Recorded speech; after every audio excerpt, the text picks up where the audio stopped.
तारीख थी 12 मई साल 2026। रात के करीब 10:20 बजे अचानक ट्विशा की मां का फोन बजता है।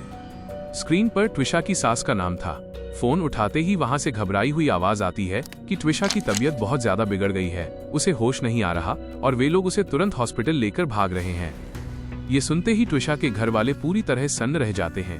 उनका दिल बैठ जाता है और वे बस हाथ जोड़कर अपनी बेटी की सलामती की दुआएं मांगने लगते हैं। लेकिन ठीक कुछ देर बाद उनका फोन दोबारा बजता है। इस बार फोन पर जो खबर मिलती है वो ट्विशा के परिवार को पूरी तरह झकझोर कर रख देती है। उनसे कहा जाता है कि ट्विशा अब इस दुनिया में नहीं रही।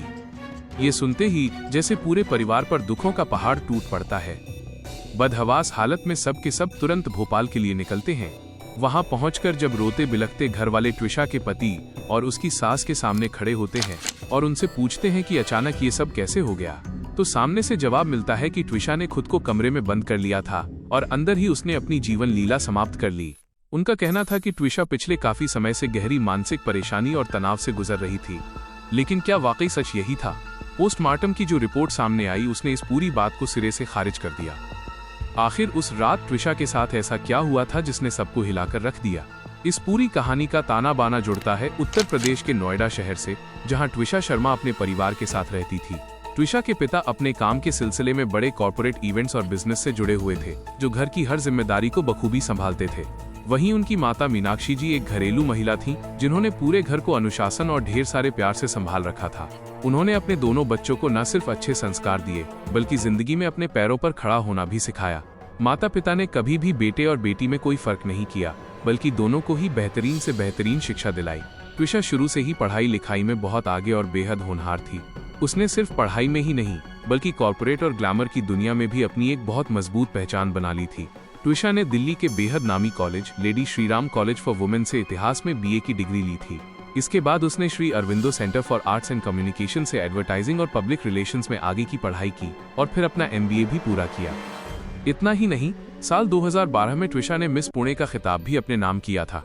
अपनी बेहतरीन शख्सियत, गजब के आत्मविश्वास और हुनर के दम पर उसने इस बड़े ब्यूटी पैजेंट को जीता और विनर का ताज पहना। मिस पुणे बनने के बाद ग्लैमर इंडस्ट्री में उनका नाम काफी तेजी से चमका और उन्हें फिल्मों के ऑफर भी मिलने लगे। ट्विशा ने एक नए अनुभव के लिए कुछ साउथ की फिल्मों में भी काम किया। उनकी सबसे चर्चित फिल्म मुगुरु मोना गुल्लू थी, जो साल 2021 में आई थी। ये एक तेलुगु भाषा की सस्पेंस और थ्रिलर फिल्म थी। इसके अलावा उन्होंने वन मैन आर्मी नाम की एक और तेलुगु फिल्म में मुख्य अभिनेत्री का किरदार निभाया था। साल 2018 में वो जरा संभल के नाम की फिल्म में भी नजर आईं। हालांकि एक्टिंग और ग्लैमर की दुनिया उनके करियर का सिर्फ एक छोटा सा हिस्सा थी, क्योंकि ट्विशा का असली सपना एडवर्टाइजिंग, राइटिंग और ब्रांड मेकिंग की दुनिया में कुछ बड़ा करने का था। ट्विशा दिल से एक लेखक और कहानीकार थी। उन्हें कैमरे के सामने रहने से ज्यादा कैमरे के पीछे रहकर नए आइडियाज सोचना और बड़े ब्रांड्स के लिए विज्ञापन तैयार करना पसंद था। इसी वजह से उन्होंने मास कम्युनिकेशन का रास्ता चुना और करीब 15 साल तक दुनिया की सबसे बड़ी ग्लोबल कंपनियों में सीनियर क्रिएटिव डायरेक्टर के पद पर काम किया। इसके बाद वे दिल्ली NCR की एक बड़ी मल्टीनेशनल कंपनी में मार्केटिंग मैनेजर के तौर पर जिम्मेदारी संभाल रही थीं। वहीं ट्विशा के भाई हर्षित की बात करें तो वे भारतीय सेना में एक जांबाज ऑफिसर हैं, जो देश की सेवा में तैनात हैं। उन्होंने सेना में कप्तान के तौर पर शुरुआत की और अपनी कड़ी मेहनत के बाद मेजर की रैंक हासिल की। कुल मिलाकर परिवार में सब कुछ बेहद शानदार चल रहा था। दोनों बच्चों को इस तरह कामयाब और अपने पैरों पर खड़ा देखकर माता पिता बेहद खुश थे, क्योंकि उनका देखा हुआ सपना अब पूरी तरह सच हो चुका था। एक तरफ जहां ट्विशा की प्रोफेशनल लाइफ बहुत ही शानदार चल रही थी, तो वहीं दूसरी तरफ उनकी पर्सनल लाइफ में भी अब किसी की एंट्री हो चुकी थी। उस शख्स का नाम था समर्थ सिंह। समर्थ भोपाल का एक जाना माना और बेहद कामयाब वकील था, जो अपनी फैमिली के साथ भोपाल के एक बेहद पॉश इलाके कटारा हिल्स में रहता था। समर्थ की मां का नाम गिरिबाला सिंह है, जो पहले एक डिस्ट्रिक्ट जज रह चुकी थी और वहां से रिटायर होने के बाद अब कंज्यूमर फोरम की प्रेसिडेंट के तौर पर काम कर रही थी। वहीं समर्थ के पिता भी पहले जज के पद पर तैनात थे और अब सरकारी नौकरी से रिटायर हो चुके थे। समाज में इस परिवार की बहुत बड़ी इज्जत और साख थी। भोपाल के रसूखदार और हाई प्रोफाइल परिवारों में इनकी गिनती होती थी। अब समर्थ के माता पिता चाहते थे कि उनका बेटा जिंदगी के नए सफर में कदम रखे और उसकी शादी करवा दी जाए। लेकिन समर्थ पारंपरिक तरीके से शादी करने के बजाय किसी ऐसे जीवन साथी की तलाश में था जो उसे और उसकी सोच को बेहतर तरीके से समझ सके। इसी चाहत में उसने एक नामी डेटिंग ऐप पर अपनी प्रोफाइल बनाई और किसी खास की तलाश शुरू कर दी। उसकी ये तलाश आखिरकार ट्विशा के चेहरे पर आकर रुकी, जो न केवल बला की खूबसूरत थीं बल्कि बेहद पढ़ी लिखी, सुलझी हुई और आत्मनिर्भर भी थीं। ट्विशा की इसी गजब की शख्सियत ने समर्थ को अपनी तरफ पूरी तरह आकर्षित कर लिया। बिना देर किए समर्थ ने उन्हें एक मैसेज भेज दिया, जिसके बाद दोनों के बीच शुरुआती बातचीत का सिलसिला शुरू हुआ। जैसे जैसे बातें आगे बढ़ीं, दोनों को एक दूसरे का स्वभाव और जीने का अंदाज बेहद पसंद आने लगा। इंटरनेट पर शुरू हुआ ये सफर धीरे धीरे मुलाकातों में बदल गया। दोनों अक्सर मिलने लगे और करीब 1 से 1.5 साल तक एक दूसरे को बहुत करीब से जाना। उन्होंने एक दूसरे के करियर, आदतों और व्यवहार को परखा, जिससे ट्विशा का भरोसा समर्थ पर और भी ज्यादा मजबूत हो गया। जब दोनों को पूरा यकीन हो गया कि वे एक दूसरे के साथ अपनी पूरी जिंदगी बेहद खुशी से गुजार सकते हैं, तब उन्होंने अपने अपने परिवारों को इस रिश्ते के बारे में बताने का फैसला किया। अब चूंकि समर्थ आर्थिक रूप से पूरी तरह मजबूत था और उसका परिवार भी न्याय व्यवस्था से जुड़ा हुआ एक बड़ा नाम था, इसलिए ट्विशा के माता पिता को लगा कि उनकी बेटी के लिए इससे बेहतर और सुरक्षित घर नहीं हो सकता। उन्होंने बिना किसी झिझक के तुरंत इस रिश्ते के लिए अपनी मंजूरी दे दी। दूसरी तरफ समर्थ के हाई प्रोफाइल परिवार को भी ट्विशा अपनी सादगी और ऊंचे संस्कारों की वजह से पहली ही नजर में बहुत पसंद आ गई। दोनों तरफ से हरी झंडी मिलने के बाद आखिरकार 12 दिसंबर 2025 को दोनों बेहद धूमधाम और शाही अंदाज में शादी के बंधन में बंध गए। ट्विशा के माता पिता ने अपनी लाडली बेटी के सुरक्षित और सुनहरे भविष्य को ध्यान में रखते हुए उसे उपहार के तौर पर पूरे 20 लाख रुपए की कीमत के वित्तीय एसेट्स, जिसमें शेयर्स और कई बेहतरीन इन्वेस्टमेंट्स शामिल थे, तोहफे में दिए, ताकि उसे जिंदगी में कभी किसी के आगे हाथ न फैलाना पड़े। पारंपरिक रीति रिवाजों का पूरा मान रखते हुए ट्विशा के माता पिता ने भारी मात्रा में सोने चांदी के कीमती जेवर, महंगे कपड़े और एक आलीशान गृहस्थी के लिए जो भी जरूरी सामान होता है, वो सब कुछ अपनी बेटी को दिया था। उन्होंने अपनी हैसियत से बढ़कर दिल खोलकर खर्च किया था और शादी में किसी भी चीज की कोई कसर बाकी नहीं छोड़ी थी। इसके बाद पूरे परिवार ने नम आंखों से अपनी लाडली बेटी को ढेर सारा आशीर्वाद देकर बड़े ही अरमानों के साथ उसके ससुराल के लिए विदा कर दिया। भोपाल पहुंचने के बाद ट्विशा ने अपनी जिंदगी को लेकर एक बहुत बड़ा और कड़ा फैसला किया। उन्होंने तय किया कि वे अब अपनी नौकरी आगे जारी नहीं रखेंगी। दरअसल ट्विशा दिल्ली एनसीआर में रहकर एक बेहद प्रतिष्ठित कंपनी में मार्केटिंग मैनेजर के ऊंचे पद पर काम कर रही थीं, जबकि उनके पति समर्थ भोपाल में रहकर अपनी वकालत संभाल रहे थे। ऐसे में अगर ट्विशा अपनी नौकरी जारी रखती तो दोनों को अलग अलग शहरों में रहना पड़ता, जो कि एक नई शादीशुदा जिंदगी के लिए बिल्कुल भी ठीक नहीं था। ट्विशा अपनी मैरिड लाइफ को पूरा वक्त देना चाहती थी, इसलिए उन्होंने बिना किसी स्वार्थ के अपने उस शानदार करियर और नौकरी को अलविदा कह दिया और पूरी तरह से अपने नए घर और परिवार को संभालने में जुट गईं। शादी के शुरुआती कुछ महीनों तक सब कुछ बेहद खूबसूरत और कमाल का चल रहा था। समर्थ भी ट्विशा की इस कुर्बानी की कद्र करता था और उनका बहुत ज्यादा ख्याल रखता था। चूंकि दोनों ने करीब 1.5 साल तक एक दूसरे को डेट किया था और दोनों के बीच एक गहरा प्यार था, इसलिए शुरुआती दिनों में उनके रिश्ते में गजब का तालमेल और आपसी समझ देखने को मिल रही थी। समर्थ ने भी अपनी तरफ से कोई कमी नहीं रखी और भोपाल के इस नए माहौल और नए घर में ट्विशा को पूरी तरह ढलने और सेटल होने में हर संभव मदद की। ऐसा लग रहा था कि दोनों अपनी एक बेहद खुशहाल और सुखी दुनिया बसा चुके हैं। लेकिन वक्त का पहिया हमेशा एक जैसा नहीं रहता। धीरे धीरे इस हंसते खेलते रिश्ते के हालात बदलने लगे और देखते ही देखते घर का वो सारा प्यार मानसिक प्रताड़ना और दबाव में बदलने लगा। दरअसल समर्थ और उसकी मां गिरीबाला की नजरें उन पैसों पर थीं जो ट्विशा को उसके पिता ने शादी के वक्त तोहफे में दिए थे। वे दोनों लगातार ट्विशा पर ये दबाव बनाने लगे कि वो उन 20 लाख रुपए के शेयर्स और म्यूचुअल फंड्स को तुरंत समर्थ के नाम पर ट्रांसफर कर दे। उनका तर्क ये था कि चूंकि ट्विशा अब इस घर की बहू बन चुकी है, इसलिए उसकी सारी संपत्ति पर उसके पति समर्थ का ही हक होना चाहिए। लेकिन ट्विशा इतनी आसानी से झुकने वाली नहीं थी। उन्होंने दिल्ली जैसे बड़े शहर में करीब 15 साल तक दुनिया की नामी कंपनियों में सीनियर क्रिएटिव डायरेक्टर और मार्केटिंग मैनेजर जैसे बड़े पदों पर काम किया था। वे कॉरपोरेट दुनिया और निवेश की बारीकियों को बहुत अच्छी तरह समझती थीं। उन्हें पता था कि आर्थिक आजादी की क्या अहमियत होती है। इसी वजह से उन्होंने 2 टूक शब्दों में साफ मना कर दिया कि ये तोहफा उनके पिता का आशीर्वाद है और वे इसे किसी भी हाल में समर्थ के नाम ट्रांसफर नहीं करेंगी। ट्विशा के इस साफ और मजबूत फैसले के बाद घर के भीतर की परिस्थितियां पूरी तरह बदल गईं। उस आलीशान घर का माहौल ट्विशा के लिए किसी बड़ी मुसीबत और मानसिक तनाव का केंद्र बन गया, जहां हर दिन उनके स्वाभिमान पर चोट की जाने लगी। अब समर्थ और उसकी मां ने हर दिन सुबह शाम ट्विशा को मानसिक रूप से प्रताड़ित करना शुरू कर दिया था। वे उसे लालची और स्वार्थी कहकर बुलाते और बात बात पर उसके स्वाभिमान को ठेस पहुंचाने वाली भाषा का इस्तेमाल करते। शुरुआत में ट्विशा ने इस पूरी तकलीफ को अपने अंदर ही दबाए रखा और मायके वालों को इस बारे में कुछ भी नहीं बताया, क्योंकि वे नहीं चाहती थी कि उनकी वजह से उनका परिवार किसी भी चिंता में पड़े। लेकिन समर्थ की ये ज्यादती समय के साथ कम होने के बजाय और ज्यादा बढ़ती चली गई।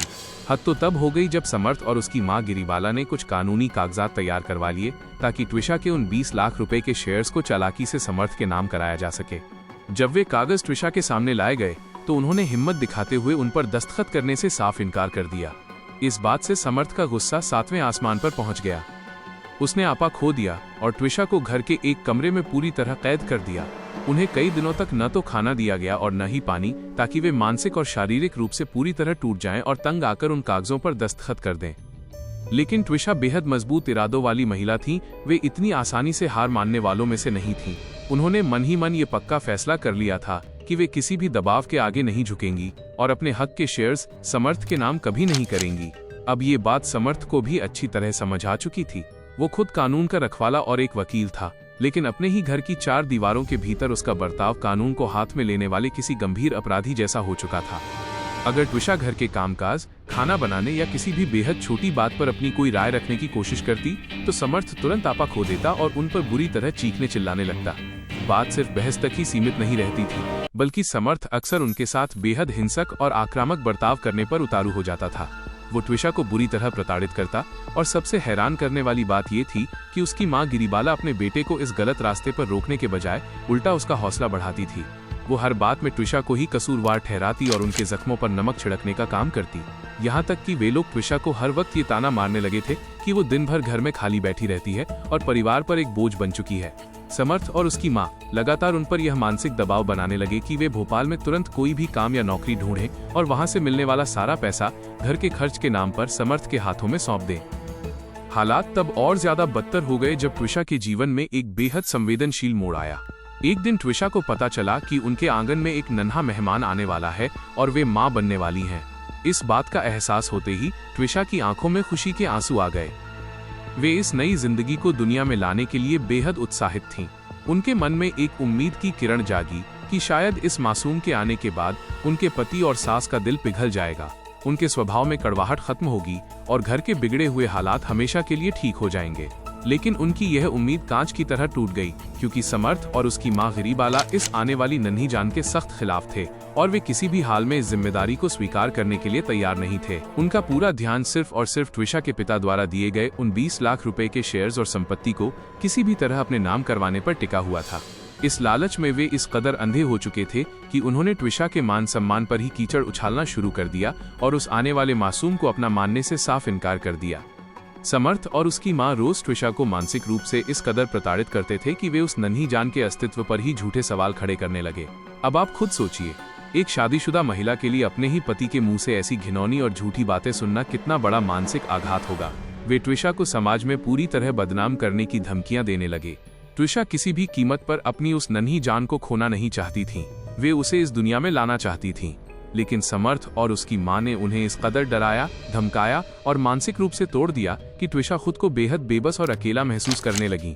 आखिरकार 4 से 6 मई के बीच समर्थ ने जबरन अपनी जिद पूरी की और ट्विशा की मर्जी के खिलाफ उस आने वाली जिंदगी को हमेशा के लिए खत्म करवा दिया। एक तरफ तो अपनी ही आंखों के सामने अपनी खुशियों के उजड़ जाने का गहरा गम और दूसरी तरफ अचानक शरीर में हुए इस बड़े मेडिकल बदलाव की वजह से ट्विशा शारीरिक रूप से बेहद कमजोर हो चुकी थी। लेकिन इतनी दर्दनाक हालत में होने के बावजूद समर्थ के दिल में अपनी पत्नी के लिए थोड़ी सी भी दया या इंसानियत नहीं जागी। वो शारीरिक रूप से बेहद कमजोर और बीमार हो चुकी ट्विशा को आराम देने के बजाय उन शेयर्स के कागजों पर दस्तखत कराने के लिए पहले से भी कहीं ज्यादा मानसिक दबाव बनाने लगा। रोज रोज की इस असहनीय तकलीफ और प्रताड़ना से तंग आकर आखिरकार ट्विशा की हिम्मत जवाब दे गई। उन्होंने रोते हुए अपने भाई हर्षित को फोन लगाया और ससुराल के भीतर चल रहे उस खौफनाक सच की एक एक बात उनके सामने बयां कर दी। ट्विशा ने सिसकते हुए अपने भाई से कहा कि अब वे उस घर में एक पल भी नहीं रहना चाहती और वे उन्हें तुरंत वहां से वापस बुला लें। अपनी बहन की ऐसी दर्दनाक हालत सुनकर भाई हर्षित का दिल दहल गया। उन्होंने बिना एक पल गंवाए फौरन ट्विशा के लिए ट्रेन का टिकट बुक कर दिया ताकि वे जल्द से जल्द सुरक्षित वापस अपने घर नोएडा लौट सकें। हालात इस कदर बदतर थे कि ट्विशा के ससुराल वाले उन्हें रोजमर्रा की जरूरतों के लिए एक भी पैसा नहीं देते थे, बल्कि उनका पूरा जोर सिर्फ और सिर्फ ट्विशा को मानसिक और अंदरूनी तौर पर पूरी तरह तोड़ देने पर था। इस खौफनाक माहौल का ट्विशा की सेहत पर इतना बुरा असर पड़ा था कि शादी के महज 5 महीनों के भीतर ही उनका वजन करीब 15 किलो तक घट गया था। वे कंकाल जैसी नजर आने लगी थीं। अपनी लाडली बेटी की ये हालत जानकर अब उनके माता पिता और पूरे परिवार ने भी दो टूक शब्दों में साफ कह दिया था कि अब बहुत हो चुका। वे तुरंत सब कुछ छोड़कर वापस अपने घर लौट आए। 13 मई को ट्विशा हमेशा के लिए नोएडा वापस लौटने वाली थी, लेकिन ठीक एक दिन पहले यानी 12 मई की रात करीब 10:05 बजे अचानक उन्होंने अपनी मां को फोन मिलाया। फोन उठाते ही ट्विशा फूट फूट कर रोने लगी और सिसकते हुए कहा कि मां, मुझे इस घर के भीतर बहुत ज्यादा घुटन हो रही है। ये लोग न तो मुझे चैन से जीने देंगे, न रोने देंगे और न ही कभी खुश रहने की कोई वजह देंगे। मैं भोपाल के इस नर्क में अब एक पल भी नहीं काट सकती। ट्विशा जब रोते हुए अपनी मां के सामने अपना ये आखिरी दर्द बयां कर रही थी, तभी अचानक उनके कमरे का दरवाजा खुलता है और पति समर्थ अंदर दाखिल होता है। समर्थ की आहट पाते ही ट्विशा बुरी तरह घबरा जाती है और डर के मारे तुरंत फोन काट देती है। इसके बाद नोएडा में बैठे परेशान घर वाले लगातार ट्विशा के नंबर पर फोन मिलाते हैं, लेकिन वहां से कोई जवाब नहीं मिलता। इस बात के ठीक 15 मिनट बाद यानी रात के करीब 10:20 बजे समर्थ की मां गिरिबाला सिंह का फोन ट्विशा की मां के मोबाइल पर आता है। वे बेहद ठंडे और लापरवाह लहजे में सिर्फ इतना कहती हैं कि ट्विशा की सांसें नहीं चल रही हैं। सोचिए, इतनी बड़ी बात उन्होंने इतने हल्के अंदाज में कह दी जैसे कोई छोटी मोटी बात हो। उन्होंने कहा कि वे ट्विशा को लेकर हॉस्पिटल भाग रहे हैं। उन्होंने फोन पर यह साफ साफ बिल्कुल नहीं बताया कि ट्विशा के साथ कमरे के भीतर असल में क्या हुआ था, बल्कि वे पूरी बात को गोलमोल घुमाकर छिपाने की कोशिश कर रहे थे। जब ससुराल वाले ट्विशा को लेकर भोपाल के एक नजदीकी अस्पताल पहुंचे तो वहां मौजूद डॉक्टरों ने उन्हें देखते ही मृत घोषित कर दिया। यानी अस्पताल पहुंचने से बहुत पहले ही ट्विशा की सांसें हमेशा के लिए थम चुकी थीं। इसके बाद ससुराल वालों ने दोबारा मायके फोन किया और खबर दी कि ट्विशा अब इस दुनिया में नहीं रही। ये सुनते ही पूरे परिवार के पैरों तले जमीन खिसक गई और वे बदहवास हालत में तुरंत भोपाल पहुंचे। वहां पहुंचते ही समर्थ और उसकी मां ने पुलिस और घर वालों के सामने यह मनगढ़ंत कहानी रख दी कि ट्विशा पिछले काफी समय से गहरे मानसिक तनाव और डिप्रेशन में थीं और इसी वजह से उन्होंने कमरे का दरवाजा अंदर से बंद करके खौफनाक कदम उठा लिया। लेकिन ट्विशा का परिवार इस थ्योरी को मानने के लिए बिल्कुल तैयार नहीं था, क्योंकि जो लड़की रात 10:05 बजे अपनी मां से नोएडा आने की बात कर रही थी, वह ठीक 15 मिनट बाद यानी 10:20 बजे अचानक इस दुनिया को कैसे अलविदा कह सकती है। परिवार का साफ तौर पर यही कहना है। 15 मिनट के भीतर कोई भी इंसान इतनी जल्दी सब कुछ करके इतना बड़ा कदम कैसे उठा सकता है, जबकि वो तो कुछ ही देर पहले बिल्कुल होशो हवास में अपनी मां से फोन पर बात कर रही थी। परिवार का सीधा और साफ आरोप था कि समर्थ और उसकी मां ने ही मिलकर उनकी बेटी के साथ कोई बहुत बड़ी अनहोनी की है और फिर पूरे मामले को एक नया मोड़ देने के लिए उसे इस तरह पेश किया ताकि सबको ये लगे कि ट्विशा ने खुद ये कदम उठाया है। अपनी बेटी को इंसाफ दिलाने के लिए परिवार ने बिना देर किए तुरंत पुलिस स्टेशन पहुंचकर समर्थ और उसकी मां के खिलाफ सख्त शिकायत दर्ज करवा दी। शिकायत मिलते ही पुलिस फौरन एक्शन में आई और उन्होंने सबसे पहले ट्विशा की जांच और पोस्टमार्टम की प्रक्रिया शुरू करवाई। जब इसकी शुरुआती रिपोर्ट सामने आई तो उसने ससुराल वालों के सारे दावों की पूरी तरह हवा निकाल दी। रिपोर्ट में साफ तौर पर यह बात सामने आई कि गर्दन पर मौजूद निशानों के अलावा ट्विशा के शरीर पर गंभीर आपसी कशमकश और गहरे तनाव के निशान थे। उनके हाथों, कानों और पीठ पर नीले रंग के गहरे निशान पाए गए, जो ये साफ गवाही दे रहे थे कि उस रात कमरे के भीतर उनके साथ बहुत ज्यादा बेरहमी और ज्यादती की गई थी। इसके साथ ही रिपोर्ट में ये भी इशारा मिला कि ये पूरी घटना उनके होश खोने के बाद अंजाम दी गई थी। इस रिपोर्ट ने अब पुलिस के शक की सुई को सीधे समर्थ और उसकी मां की तरफ घुमा दिया था। इसका सीधा सा मतलब यही निकलता है कि जब उस मासूम के साथ ये पूरी हरकत की गई तब भी उसके शरीर में कुछ सांसें बाकी थीं। यही नहीं, ट्विशा के गले और हाथों पर मौजूद निशान इस बात की साफ गवाही दे रहे थे कि आखिरी वक्त में उसने खुद को बचाने के लिए बहुत बड़ी जद्दोजहद और कोशिश की थी। इसके साथ ही पुलिस को जांच के दौरान ट्विशा के मोबाइल फोन से उनकी आखिरी बातचीत के कुछ बेहद जरूरी चैट्स और मैसेजेस भी हाथ लगे, जो इस पूरी घटना से महज 4 दिन पहले के थे। इन संदेशों में भी ट्विशा ने अपनी मां के सामने अपना रोना रोया था और लिखा था कि ससुराल में उसकी जिंदगी बिल्कुल नर्क जैसी बना दी गई है, जिस पर उनकी मां ने उन्हें दिलासा देते हुए कहा था कि वे खुद समर्थ से इस बारे में बात करेंगी। इसके अलावा ट्विशा ने अपने भाई हर्षित को भी कुछ मैसेजेस भेजे थे, जिसमें साफ साफ लिखा था कि मैं यहाँ बहुत बुरी तरह फंस चुकी हूँ। ये लोग बेहद घटिया सोच के हैं और समर्थ तो बदतमीजी की सारी हदें पार कर चुका है। जैसे ही ये सारे पुख्ता सबूत और चैट्स पुलिस के सामने आए, उन्होंने बिना कोई वक्त गवाए तुरंत समर्थ और उसकी मां गिरिबाला के खिलाफ भारतीय न्याय संहिता यानी BNS के तहत दहेज, उत्पीड़न और प्रताड़ना जैसी बेहद गंभीर धाराओं में मुकदमा दर्ज कर लिया। फिलहाल पुलिस इस पूरे मामले की गहराई से तफ्तीश कर रही है और आरोपियों के खिलाफ सख्त से सख्त कानूनी कदम उठाने की तैयारी में जुटी हुई है। और इसके पीछे की सबसे बड़ी वजह इस परिवार की रसूखदार और हाई प्रोफाइल छवि को माना जा रहा है। इसी बीच एक बड़ा मोड़ तब आया जब अदालत ने ट्विशा की सास गिरिबाला को अग्रिम जमानत दे दी। कानून के नियमों के मुताबिक अगर कोर्ट की तरफ से किसी को अग्रिम राहत मिल जाती है तो पुलिस चाहकर भी उस व्यक्ति को हिरासत में नहीं ले सकती। वहीं दूसरी तरफ मुख्य आरोपी समर्थ सिंह की जमानत की अर्जी पर अदालत में अभी कोई आखिरी फैसला नहीं आया है और उस पर अगली सुनवाई होना बाकी है। ट्विशा को हर हाल में इंसाफ दिलाने के लिए नोएडा से भोपाल पहुंचे उनके माता पिता और भाई ने कानून की इस ढीली रफ्तार के खिलाफ मुख्यमंत्री आवास के बाहर सड़क पर बैठकर अपना विरोध दर्ज कराया। इस प्रदर्शन के दौरान ट्विशा के पिता का दर्द और बेबसी साफ देखी जा सकती थी। उन्होंने मीडिया के कैमरों के सामने बेहद भावुक होकर कहा कि अगर उनकी बेटी को जल्द से जल्द न्याय नहीं मिला तो वे वहीं पर अपने प्राण त्याग देंगे, क्योंकि उनकी होनहार बेटी ने खुद हार नहीं मानी थी, बल्कि उसे साजिश के तहत इस दुनिया से विदा किया गया है। आज गुनाह करने वाले खुलेआम घूम रहे हैं और उनकी बेकसूर बेटी न्याय के लिए तरस रही है। ये पूरी घटना हमें ये सोचने पर मजबूर करती है कि आज के आधुनिक दौर में भी लालच एक ऐसा खतरनाक वायरस बन चुका है जिसके आगे इंसान की बड़ी से बड़ी डिग्रियां, करोड़ों की दौलत और समाज की झूठी प्रतिष्ठा भी पूरी तरह घुटने टेक देती है। ट्विशा के साथ हुआ ये वाकया इस कड़वी सच्चाई का सबसे बड़ा और खौफनाक सबूत है, जिसने पूरे समाज की अंतरात्मा को झकझोर कर रख दिया है। अगर आपको ये सच्ची कहानी झकझोर देने वाली लगी हो तो इस वीडियो को अपना सपोर्ट जरूर दें। इसे ज्यादा से ज्यादा लाइक और शेयर करें ताकि ये आवाज हर कोने तक पहुंचे। ऐसी ही और भी हैरान कर देने वाली सच्ची और रहस्यमयी कहानियों से लगातार जुड़े रहने के लिए चैनल को तुरंत सब्सक्राइब कर लें और नोटिफिकेशन का बटन दबाना बिल्कुल न भूलें, ताकि आने वाली कोई भी कहानी आपसे मिस न हो सके।